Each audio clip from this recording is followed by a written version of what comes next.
kuka oot ja mitä sä teet työksesi? Mä oon monia asioita, mutta ennen kaikkea Iiris Lehtola. Mä oon väitöskirjatutkija Tampereen yliopistossa ja mä teen mun väitöskirjaa sosiaalipsykologian oppiaineeseen. Mun väitöskirjatutkimuksen aiheena on deittisovellusten käyttäjien hyvinvointi ja parisuhdeasenteet. Ja väitöskirjatutkijan lisäksi mä oon seksuaalineuvoja ja pohtija. Vapaa-ajattelija. Vapaa-ajattelija. Kerrotko vielä lyhyesti sun työstä sen, että minkälaisten aiheiden kanssa sä pyörit deittisovelluksiin ja deittisovellusten kehittämiseen ja siihen psykologiseen puoleen? No siis mun väitöskirjatutkimus käsittelee sitä, että kun me tutkitaan deittisovellusten käyttäjien näitä niin kuin hyvinvointimuuttujia, kun he on kertoneet, että miten he voi, miten siellä deittisovellusten käyttäjien hyvinvointi vertautuu ei-käyttäjiin. Ja kun me verrataan deittisovellusten käyttäjiä ja ei-käyttäjiä, niin mitä se kertoo meidän deittisovelluksista tai deittikulttuurista tai tästä maailmasta, missä me eletään. Mikäli sikäli kun deittisovellusten käyttäjät näyttäytyy hyvässä tai huonossa valossa tai huonovointisina tai hyvinvointisina, se antaa meille tosi tärkeää tietoa siitä, että voitaisiko me käyttää deittisovelluksia jotenkin eri tavalla tai voitaisiko me meidän deittikulttuuria muokkaamalla tehdä tästä maailmasta sen parempi paikka. Se, että mistä tämä koko homma lähti, oli se, kun mä oon pitänyt seksuaalineuvoja vastaanottoa. Siellä mulla on tullut ihmisiä sinne vastaanotolle, ketkä on struglannut sen kanssa, että kun he deittailee, se aiheuttaa hankaluuksia ja ahdistusta ja pahaa mieltä. Mun vastaanotolla me ollaan pohdittu sitä, että miten pystyy tavallaan tässä deittailukulttuurissa suojelemaan itteensä ja pitämään kiinni omista rajoistansa ja samaan aikaan olla tuolla rohkeana, reippaana ja haavoittuvaisena deittailemassa ja etsimässä potentiaalista kumppania, koska kaikki me halutaan tulla rakastetuksi. Se on tosi monen meidän syvä toive tulla rakastetuksi ja olla omassa perheessä, miltä ikinä se näyttääkään. Mutta jos tästä tulee hankalaa, niin se on näyttäytynyt mun vastaanotolla ja sitten myös tosi monessa mediassa ja sosiaalisessa mediassa ensinnäkin turhautumisena ja semmoisena epätoivon tunteena, mistä musta tuntuu, että tämä teidänkin biisi Mirage kertoo yksinäisyyttä, ahdistusta, semmoista kokemusta siitä, että rakkaus ei ole mua varten. Sitten kun katsotaan tutkimuksia ja kirjallisuutta, niin siellä sitten ollaan puhuttu deittisovellusaddiktioista ja tämmöisestä sosiaalipsykologisesta ilmiöstä kuin choice overload, tämmöinen valinnan paljouteen liittyvä tämmöinen lamaannus, että kun on paljon vaihtoehtoja tarjolla, niin yhtäkkiä me ei osakaan päättää. Ja se sitten kuormittaa aivoja ihan älyttömästi, siis deittisovellusten käyttäminen on ensisijaisesti päätöksentekoa. Ja me ollaan aika simppeleitä otuksia loppujen lopuksi. Me ei hirveästi me halutaan päättää, mutta sitten kun me pitäisi päättää, niin se kuormittaa meitä.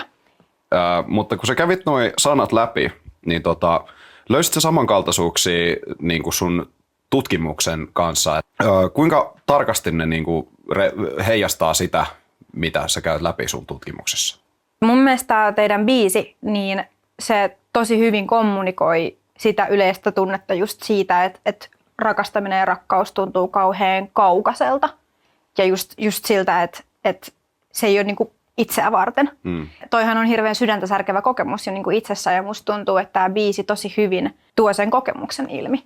Totta kai meillä löytyy deittisovellusten käyttäjiä, jotka pärjää siinä ympäristössä ja on löytänyt itsellensä kumppanin. Suomalaisista ihmisistä 2020-luvulla niin 47% on löytänyt deittisovellukset kumppanin. Eli se on tosi paljon.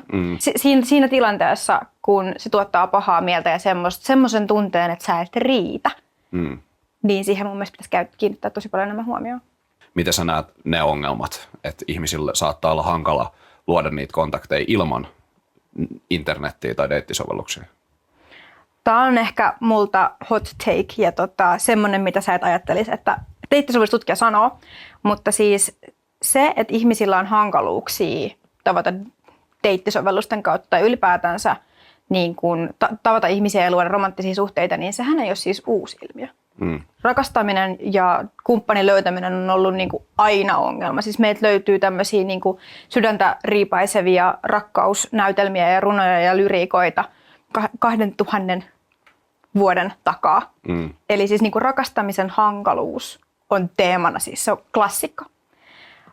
Mutta se, että miten tämä, nyt kun me puhutaan digitaalisesta deittailusta, niin sehän on tässä nyt se, mitä me tutkitaan, pohdiskellaan, käsitellään. Niin se, mitä digitaalinen deittailu tuo tähän niin kuin, tavallaan niin kuin lisää, on se, että meillä on ihan, se tempo on tosi kova. Me päästään digitaalisin menetelmin käsiksi tosi isoon määrään ihmisiä. Mä mainitsin sitten valinnanpaljoudesta. Niin digitaalisessa deittailussa on sellaisia piirteitä, mitkä me tavallaan ei ole läsnä niin kuin live-deittailussa. Muun muassa tämä tempo. Ja sitten se, että kun meillä on paljon ihmisiä meidän ympärillä ja meillä saattaa olla paljon keskusteluja samaan aikaan, niin se tarkoittaa sitä, että autuaasti niin jotkut ihmiset jää ilman keskustelui ja sitten joillakin ihmisillä saattaa olla tosi montaa keskustelua käynnissä. Ja tämä on nimenomaan niin kuin digitaalisen deittailun hankaluus, koska jos sä menisit baariin ja sitten siellä on joku kuuma tyyppi, kenen kanssa haluaisit jutella, mutta sen kuuman tyypin ympärillä on 17 ihmistä, keiden kanssa puhuu samaan aikaan. Niin tälleen, kun me nähdään se tilanne, niin ethän sä mene siihen niin kuin 18 ihmiseksi silleen, että hei, mut anna mulle huomioon, hei, mä oon se ja se, puhu mulle, mä oon susta kiinnostunut. Koska sä näet sen ja sä oot silleen, okei, mun ei kannata mennä tonne. Mutta digitaalisessa ympäristössä sä et tiedä, että kuinka monta keskustelua sillä ihmisellä on meneillään. Jolloin jos se ihminen ei sit vastaa sulle, niin se voi johtua siitä, että sä oot se 18 ihminen. Tai sitten, koska sä ajattelet, että sä tuut olemaan se 18 ihminen, niin sit sä saatat olla, että ei mun kannata mennä tonne. Koska silloin se on kumminkin tosi suosittu, niin että ei mulla ole mitään chanssiä. Eli molemmat ajattelut on tämmöisiä niin ajattelun oikotieitä, puhutaan heuristiikoista. Ja tämähän aiheuttaa niin käyttäjälle stressiä, kun et sä tiedä. Niin. Ei sulla ole mitään hajua, mitä siellä toisella puolella on tapahtumassa. Kun ethän sä niin itse ajattele sitä, kun sä oot puhelimella. Oliko siellä hetki, kun sä kävit noita sanoja läpi, mitkä yllätti sua tarkkuudellaan siitä niin kuin oikean elämän raadollisuudesta tai siitä, mitä sä kohtaat sun työssä? Siinä biisissä puhutaan algoritmeista, tai miten mä sitä tulkitsen sitä biisiä on silleen, että algoritmit ja se tavallaan se digitaalinen ympäristö, että sillä on semmoista valtaa, minkä edessä me ei oikein niin kuin mahdeta. Se, minkä mä oon huomannut, on nimenomaan tämä niin kuin algoritmien rooli tässä kaikessa. Tai koska me ihmiset, niin me halutaan olla kontrollissa siitä, että mitä meidän ympärillä tapahtuu ja keiden kanssa me vietetään aikaa. Ja sitten myös siitä, että totta kai me ei voida oikein niin kuin kontrolloida sitä, että kehen me ihastutaan. Se on oikeastaan aika random prosessi. Sitä on hankala ennustaa. Mutta se, minkä mä oon huomannut, että ahdistaa ja ärsyttää ihmisiä online-deittailussa on se, että koska heistä tuntuu tavallaan voimattomilta ja siltä, että heillä ei ole autonomiaa siihen prosessiin, koska sä oot niin sanotusti algoritmin armoilla. Eli puhutaan semmoisesta, se on englanniksi algorithm awareness, algoritmitietoisuus, mutta se voi toimia molempiin suuntiin. Joko niin kuin tämmöisenä, että sä tiedät, luulet tietävästi, miten ne toimii ja sit sua ärsyttää se. Ja susta tuntuu, että sä et ole niin kuin kontrollissa, sä et ole sen sovelluksen isäntä ja sitten sä kyynistyt. Tai sitten voi olla toisella puolella tavallaan niin kuin se positiivinen kokemus. Sä tiedät, että okei, että musta tuntuu, että tämä algoritmi toimii tälleen. Ja sit sä pystyt tavallaan ohjaamaan ja manipuloimaan sitä. Ne. Muun muassa vaikka sille Hinges on himo kiva se, että se pyytää sua tykkäämään semmoisista ihmisistä, joista sä ajattelet, että sä viehätyt, että se voi tarjota sulle samantyyppisiä ihmisiä lisää. Eli kun se algoritmi kommunikoi omasta olemassaolostansa ja kertoo, että se on sun puolella, niin silloin ihmisten kokemukset sen käytöstä ja siitä, että se toimii ja sitten myös omasta autonomiasta, niin tuntuu olevan parempia ja sitten tavallaan tätä niin kuin tarkoitusta tukevia. Se riippuu siitä asenteesta, siitä käyttäjän asenteesta, että kumpaan suuntaan se lähtee. Biisin niin kuin lähtökohtainen tarkoitushan on se, että se on sydäntä särkevää, että kaikki, kellä sitä rakkautta on antaa, eli ihan kaikki, niin ei ole sitä vastaanottajaa ja kuinka sitä pitää navigoida sitä digitaalista deittikulttuuria se niin kuin löytääkseen tavallaan. Mä oon itse tarkoittanut sen siihen, että se kertoo just siitä kaipuusta, että kun se oikea ei löydy sieltä just heti sen jälkeen, kun se kertoo siitä, että kuinka se algoritmi niin kuin kuitenkin ohjaa sitä. Sulla ei ole autonomiaa, sä et voi valita, ketä sä niin kuin siellä tapaat, mutta että siellä on siis selvästi niin kuin eri palveluiden välillä on eroja siitä, mitä se algoritmi niin kuin syöttää sulle niitä kortteja sinne pinoon. Todellakin. Ja toi on äärettömän tärkeä ja mun mielestä niin kuin upeasti sanotettu siinä biisissä. Tykkäsin siitä, miten toi oli tehty. Säkin oot mukana monenlaisessa niin kuin just näiden deittisovellusten kehittämisessä ja tämmöisessä, miten me voidaan saada saada sitä, mitä me oikeasti haetaan. Just näin. Ja mun mielestä siis algoritmit ja niin deittisovellukset voisi tehdä parempaa duunia siitä, että ne olisi oikeasti perillä niiden käyttäjiensä preferensseistä. Että jos mä nyt mietin pari ekaa deittisovellusta, että mulla tulee mieleen, niin ne ei kauhean tarkkaan kysy, että mitä sä haet. Ne niin kuin tietää, että okei, saatat ehkä etsiä niin kuin satunnaista juttua, pitkää juttua. Sä et oikein tiedä vielä. Ja niin kuin, että kuinka kaukaa sä haet sitä, niin kuin, että mikä on se säde, kuinka kaukaa sä haluat sitä kumppania hakea. Mutta noin niin kuin muuten, niin ne ei ole kauhean kiinnostuneita meidän käyttäjien preferensseistä. Ne laittaa sut vaan swippailemaan sinne. Mutta onko ne oikeasti kiinnostuneet siitä, että mitä me haetaan, niin mä en oikeastaan kauhean vakuuttunut. Tottahan sä voit laittaa ne asiat, mitä sä preferoit niin kuin sun omassa elämässäsi, koittaa sitä kautta löytää niin kuin samanmielisiä ihmisiä, mutta siinäpä oikeastaan niin, se, ainakin mun käyttökokemuksen mukaan. Jep, luulisin, että se toimisi tolleen, että sä laitat sinne, että mä tykkään, en mä tiedä, koirista. Niin sit se tarjoaisi sulle koira-ihmisiä. Niin. Mutta mä en ole ehkä kauhean vakuuttunut, että se toimii tolleen. Mutta niin kun, on siinä samaa mieltä tuosta niin kun algoritmien orjana olemisesta, että ne ei, niin kun, et ei tule semmoinen olo, että ne oikeasti koittaa löytää sulle parasta mahdollista, vaan jonkun mahdollisen. Kun kappaleessa puhutaan aika paljon kanssa nimenomaan just siitä kaipuun tunteesta ja se yrittää kertoa tarinaa ihmisestä, joka on just vähän ujo, yrittää kuitenkin tehdä itsensä eteen töitä ja muistuttaa, että meille jokaiselle on olemassa joku. Miten sä kuvailisit sitä ylimääräistä kerrosta tai kynnystä, painetta siitä, mikä ihmiselle saattaa tulla, joka menee ujona ihmisenä deittikulttuuriin? Toi on hieman hyvä kysymys, koska mun mielestä deittikulttuurissa on niinku ihan omat sääntönsä. Ja deittisovellustutkijakaan ei aina ihan perillä näistä, että miten ne säännöt oikein on. Siis musta tuntuu, että mä näin eilen jonkun TikTokin siitä, että joku daami oli perunut sen deitit sen takia, että sen deitti oli päivittänyt sen deittiprofiiliin uudet kuvat. Ja mä olin silleen, että okei nyt deittisovellustutkija ei nyt ymmärrä. Mutta niin kuin näin, että se navigoiminen tuntuu olevan hauskaa ja uusia sääntöjä syntyy kuin sieniä sateella. Ja sitten jos on tilanne, että sä oot niinku muutenkin silleen ujo ja deittailu jännittää, koska siis deittailu jännittää, se on ihan jännittävää. Sä oot siinä niinku sydän auki ja sit sä oot niinku haavoittuvaisena, mikä on mun mielestä oikein. Siis mun mielestä deittailussa kuuluu olla haavoittuvainen, koska miten muuten sä pystyt luomaan semmoista niinku syvää yhteyttä, jos sä oot vaan semmoinen niinku performanssi itsestäsi tai niinku semmoinen niinku pintapuolinen esitys itsestäsi. Se on himo jännittävää. Se on jännittävää meille kaikille. Jotkut meistä vaan feikkaa sen paljon paremmin kuin toiset. Mutta semmoisessa tilanteessa, että sua ujostuttaa, niin nyt tulee seksuaalineuvoja Iiris, niin mä haluaisin vaan sanoa, että yhteisöllä on voimaa. Että se, että sä oot sun kavereitten kanssa ja että sä kerrot siitä sun jännityksestä ja ujoudesta niin kuin muille. Ja sitten on ok sanoa treffeilläkin, että jännittää. Mun mielestä se on ihan himosöpä juttu. Tai niinku siis semmoinen, aina jos mulle sanoo, on jotenkin haavoittuvainen tai se on himoa jännittää, niin mun tulee semmoinen, että voi mussukka. Että anna mä halaan sua.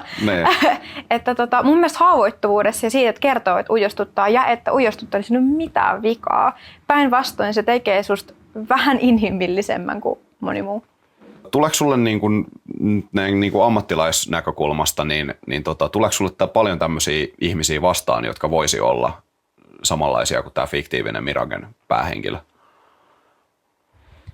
Mä tunnistan tämän arkkityypin. Ja musta tuntuu, että kaikissa meissä on vähän Miragen tarinan henkilöä. Musta tuntuu, että meissä on kaikissa joku osa sitä. Vaikka me ei ehkä niinku myönnetä tai että me ei niinku esitetä semmoista, niin musta tuntuu, että meissä on kaikissa semmoinen, niinku, mä tiedän, että musta löytyy semmoinen tyyppi, joka on silleen, että mä hirveästi haluaisin olla tuolla huomion keskipisteenä ja olla rakastettuna ja niinku uskaltaa olla rakastettuna. Ja sitten mä oon vähän silleen, että no, että uskallanko mä nyt antaa itsestäni tämän, mitä tää vaatisi. Koska välillä tuntuu, että se vaatii tosi paljon. Siis ei kuin, että muut vaatis, mutta että se vaatii niinku rohkeutta. Ja kaikkina päivinä ei vaan tunnu rohkealta. Niin mä en osaa sanoa, että mä tuntisin tavallaan niin kuin 100%, mutta mä uskon, että toi on tosi inhimillinen biisi. Siinä on, meistä kaikista löytyy toi. Mutta haluttiin käydä siinä niin kuin sen yksilön housuissa hetken aikaa, joka yrittää navigoida sitä yksinäisyyttä ja nimenomaan nyt tähän rakkauselämään liittyvää yksinäisyyttä. Kaikki me ollaan yksinäisiä, kaikki me struggletaan meidän rakkauselämän kanssa. Siis mä lupaan. Ei löydy yhtäkään ihmistä tältä maapallolta, joka ei olisi strugglannut rakkauden kanssa tai yksinäisyyden kanssa. Me ollaan kaikki yksinäisiä. Niin, kyllä. Millainen tunne sul herää Mirage-kappaleesta? Joka kerta, kun mä palaan niihin sanotuksiin, niin musta tuntuu, että mulla herää eri tunne. Edellisen kerran, kun mä luin luin niitä sanoja, siis mä ihan niin kuin luen niitä, niin mulla tuli hullu sympatia.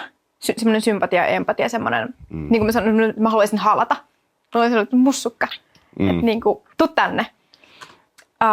Mutta ekan kerran, kun mä luin sen, niin mä vähän säikähdin. Kun mä en ollut ihan varma, että kelle te puhutte. Että puhutteko te niin kuin yksinäisille miehille, jotka niin kuin vaatii rakkautta. Niin kuin viittaan tässä ehkä niin kuin incel-yhteisöön. Tai toi oli niin kuin se mun eka kela, mä olin siltä, tai se mun eka kysymys, että kelle te puhutte. Mutta sitten mä juttelin tästä sun kanssa enemmän ja sit sä olit silleen, että ei, että me puhutaan niin kuin kaikille. Ja niinhän te puhuttekin. Niin sitten mä palasin siihen uudestaan ja mä olin silleen, että totta. Ja niin kuin tässä on puhuttu, niin se on se universaali kokemus. Mä niin kuin pohdin sitä, että mikä on tavallaan se yleisö, keille te haluatte puhua ja keiden rakkaudesta te olette kiinnostuneita.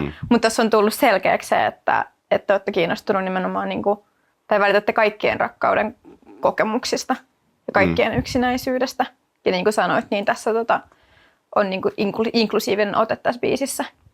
Me haluttiin välittää se, että se on musertavaa, miten se nykypäivänä on, niin kuin yksinäisyys rakkauselämässä, digitaalisessa deittailukulttuurissa. Mutta biisin ytimessä on kuitenkin se, että tuolla jossain kaukana on meille jokaiselle joku.